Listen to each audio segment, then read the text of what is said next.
Assalamualaikum warahmatullahi wabarakatuh. Halo semuanya.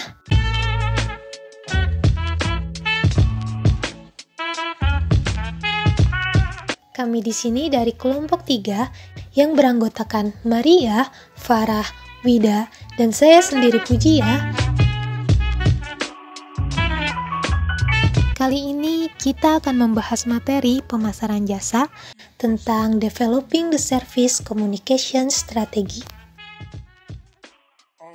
Yuk kita simak baik-baik.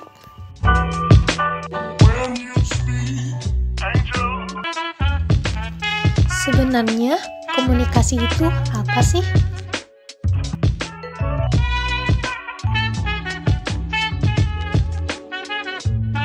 Komunikasi adalah penyampaian dan memahami pesan dari satu orang kepada orang lain.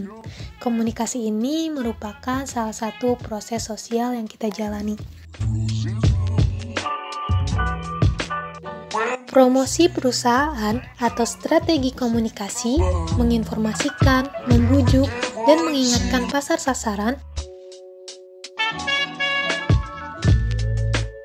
termasuk konsumen, karyawan, dan pemegang saham tentang barang dan jasa perusahaan untuk mencapai tujuan organisasi. Istilah bauran komunikasi menggambarkan susunan alat komunikasi yang tersedia bagi pemasar yang menyampaikan strategi komunikasi perusahaan.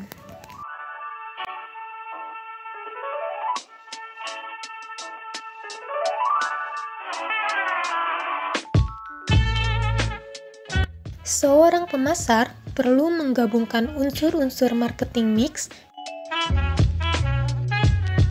yang diantaranya adalah 4P, yaitu product, price, place, dan promotion untuk menghasilkan program pemasaran.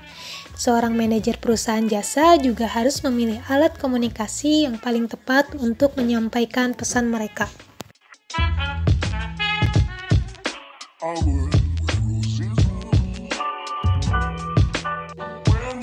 Alat bauran komunikasi terbagi dalam 5 kategori besar, yaitu penjualan pribadi, iklan, publisitas, promosi penjualan, dan sponsorship.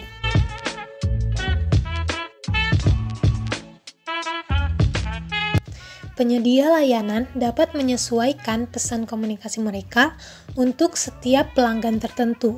Misalnya, penjualan pribadi adalah satu-satunya alat komunikasi yang memungkinkan komunikasi dua arah antara penyedia layanan dan pelanggan. Akibatnya, penyedia layanan dapat menyesuaikan pesan komunikasi mereka untuk setiap pelanggan tertentu. Sedangkan untuk periklanan, tidak ada alat komunikasi lain yang lebih cepat dalam menciptakan kesadaran secara keseluruhan.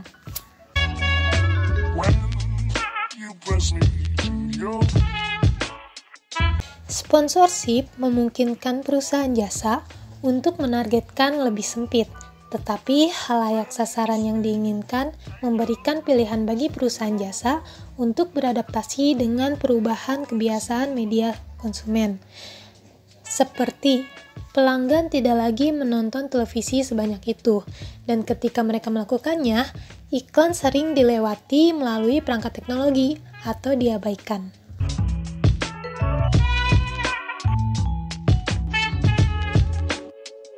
Menggunakan lebih dari satu alat komunikasi untuk mengomunikasikan pesan yang sama atau menggunakan satu alat komunikasi berulang meningkatkan kemungkinan pelanggan yang ada dan calon pelanggan akan terpapar pesan perusahaan, mengaitkannya dengan perusahaan dan mengingatnya.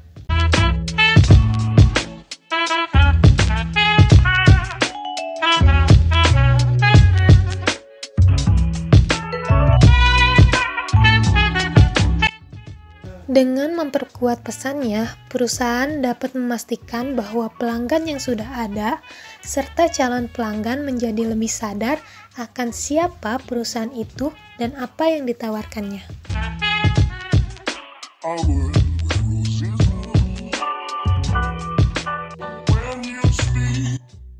Untuk mengelola strategi komunikasi layanan, yang harus dilakukan yaitu: pertama, memilih target pasar yang sesuai dengan perusahaan. Kedua, menetapkan tujuan komunikasi. Tujuan komunikasi harus jelas karena menjadi acuan untuk tahap selanjutnya.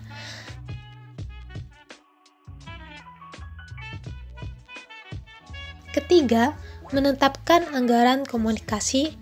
Pastikan bahwa anggaran komunikasi sesuai dengan budget yang ada.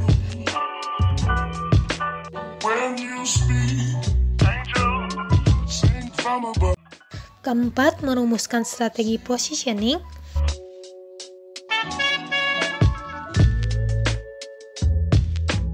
Kelima, menetapkan pesan dan strategi media. Media yang dipilih harus benar-benar sesuai dengan target pasar agar bisa berjalan secara efektif. Dan yang terakhir yaitu memantau, mengevaluasi, dan mengontrol strategi komunikasi untuk melihat efektivitas untuk bahan pertimbangan strategi komunikasi ke depannya.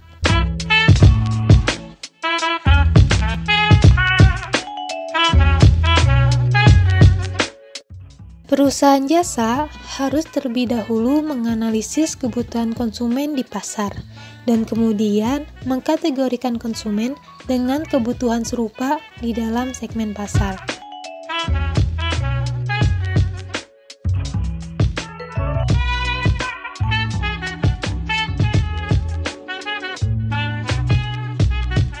Setiap segmen pasar harus dipertimbangkan berdasarkan keuntungan dan potensi pertumbuhan segmen dengan sumber daya dan tujuan organisasi.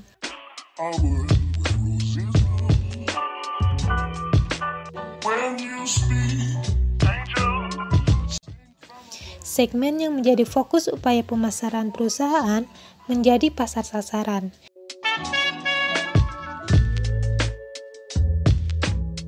Setiap segmen pasar harus dipertimbangkan berdasarkan keuntungan dan potensi pertumbuhan segmen dengan sumber daya dan tujuan organisasi. Segmen yang menjadi fokus upaya pemasaran perusahaan menjadi pasar sasaran.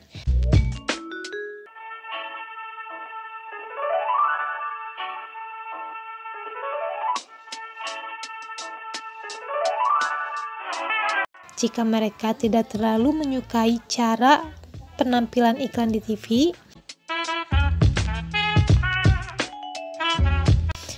mungkin mereka bukan target pasar kita.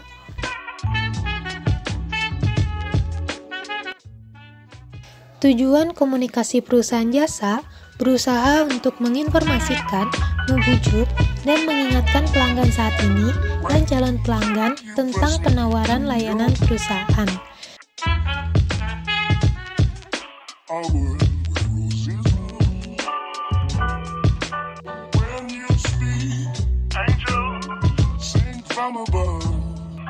Selanjutnya, tujuan dari bauran komunikasi perusahaan sering berhubungan langsung dengan tahap penawaran layanan dalam siklus hidup produknya, atau biasa kita sebut PLC. Tujuan komunikasi selama fase PLC ini diantaranya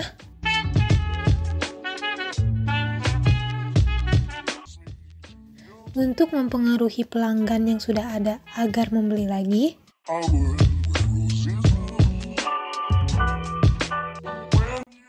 untuk memberikan kontak berkelanjutan dengan basis klien yang ada, untuk mengingatkan klien bahwa perusahaan masih menghargai hubungan mereka,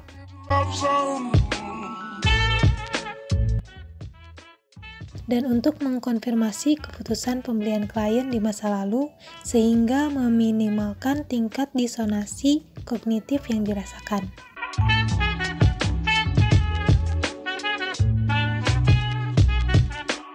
Dalam mengelola proses komunikasi layanan, pengembangan strategi komunikasi yang baik sangat sejalan dengan dasar-dasar pengembangan strategi pemasaran yang efektif, seperti mengidentifikasi pasar sasaran, memilih strategi penentuan posisi, dan menyesuaikan bauran komunikasi yang halayak sasaran yang memperkuat strategi posisi yang diinginkan.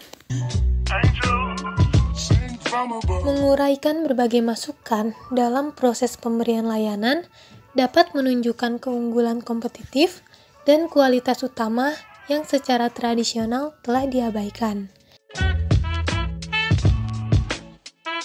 Akibatnya, perbedaan kompetitif ini dapat ditekankan dalam komunikasi pemasaran perusahaan dan menetapkan strategi penentuan posisi kunci di pasar.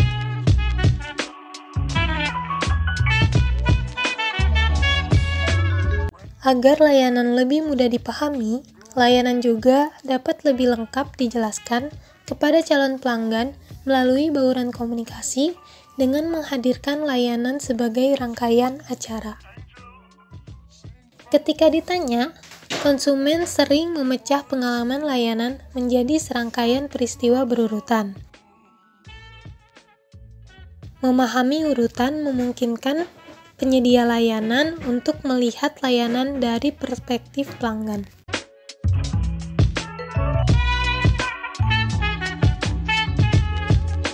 Misalnya, nasabah bank pertama-tama dapat melihat bangunan luar, fasilitas parkir, dan kebersihan halaman. Saat memasuki bank, pelanggan memperhatikan perabotan interior, bau, musik, suhu, dan personel layanan.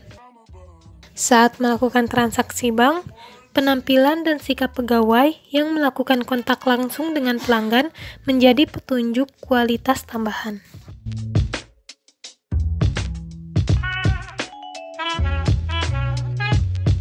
Strategi komunikasi yang dikembangkan dari perspektif urutan peristiwa mempertimbangkan pelanggan sepanjang proses dan menyoroti kekuatan perusahaan di setiap area. Mengembangkan strategi komunikasi untuk penyedia layanan profesional sering mengalami tantangan tersendiri yang dapat diatasi dengan pengembangan program komunikasi yang efektif.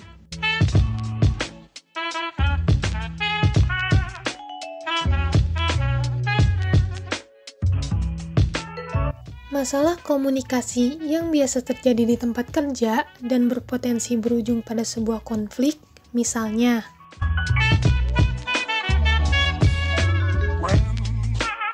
pertama, masalah personal. Adanya perbedaan karakter, kepribadian, serta pola pikir dapat membuat adanya perbedaan sifat dan sikap seseorang. Ada orang yang sifatnya cuek. Orang seperti ini biasanya tidak terlalu memikirkan orang lain. Baginya, yang penting dia tidak membuat masalah dan orang lain juga tidak mendatangkan masalah bagi dia.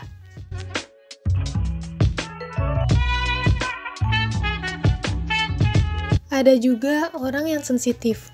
Orang seperti ini bertolak belakang dengan orang yang cuek.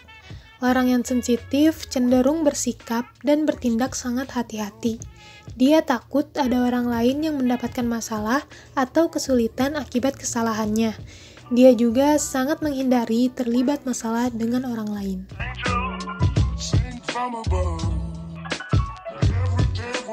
Lalu ada juga orang yang sangat perfeksionis. Dia selalu ingin melakukan semua tugasnya tanpa kesalahan sedikit pun. Akibatnya, orang seperti ini sering berpikir bahwa semua keberhasilan tim adalah semua karena andilnya.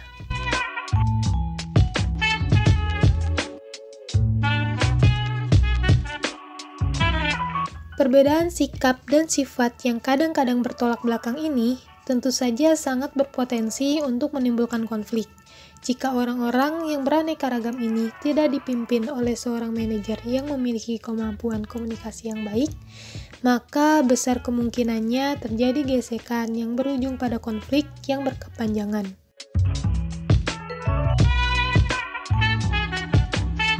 Kedua, kurangnya mendengarkan.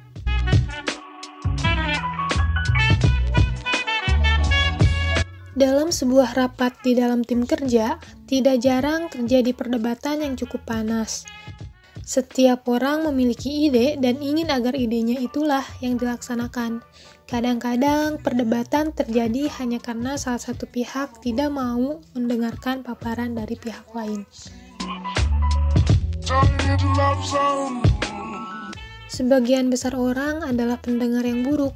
Sebagian besar orang hanya mendengarkan karena memang dia menunggu gilirannya untuk bicara. Ada juga yang hanya mau mendengarkan sesuatu yang ingin dia dengar. Selain itu, ada juga yang tidak mau mendengarkan karena terhalang oleh persepsinya sendiri. Padahal, mendengarkan adalah faktor penting dalam berkomunikasi. Sebuah rapat akan lebih mudah untuk mendapatkan hasil yang baik jika setiap orang yang terlibat mau mendengarkan pihak lain dengan sungguh-sungguh.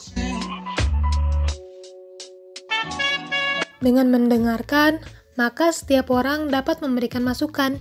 Jadi, rapat akan menghasilkan sesuatu yang dapat meningkatkan kinerja. Ketiga, salah persepsi. Terkadang seseorang dapat memiliki persepsi yang berbeda-beda atas informasi yang telah disampaikan kepada mereka. Hal ini membuat komunikasi menjadi tidak efektif. Diperlukan pemahaman yang sama dan penyampaian informasi yang jelas agar sebuah komunikasi berjalan dengan baik.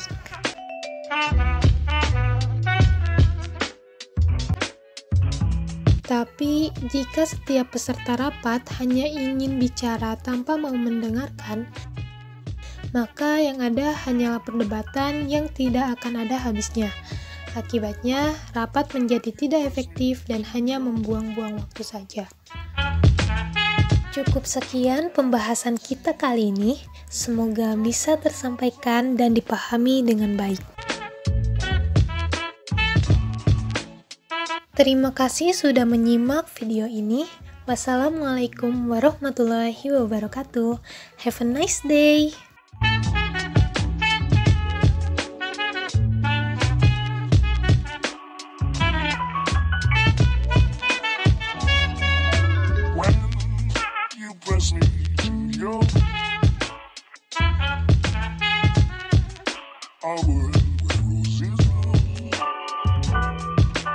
When you speak, angel, sing from above.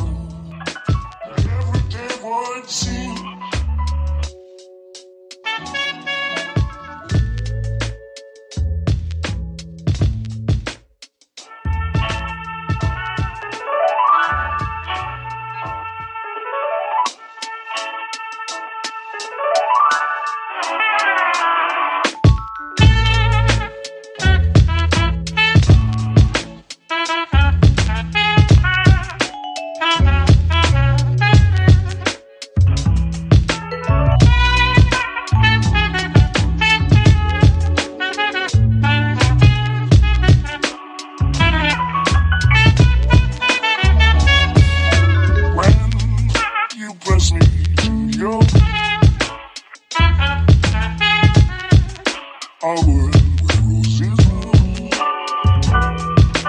When you speak, angel, sing from above.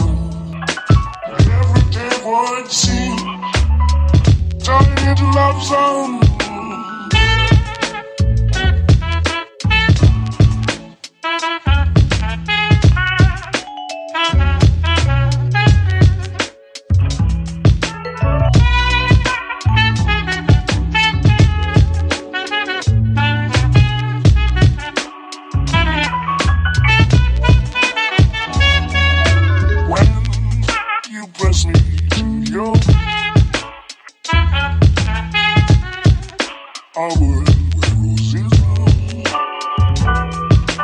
When you speak, angel, sing from above. Everyday words sing.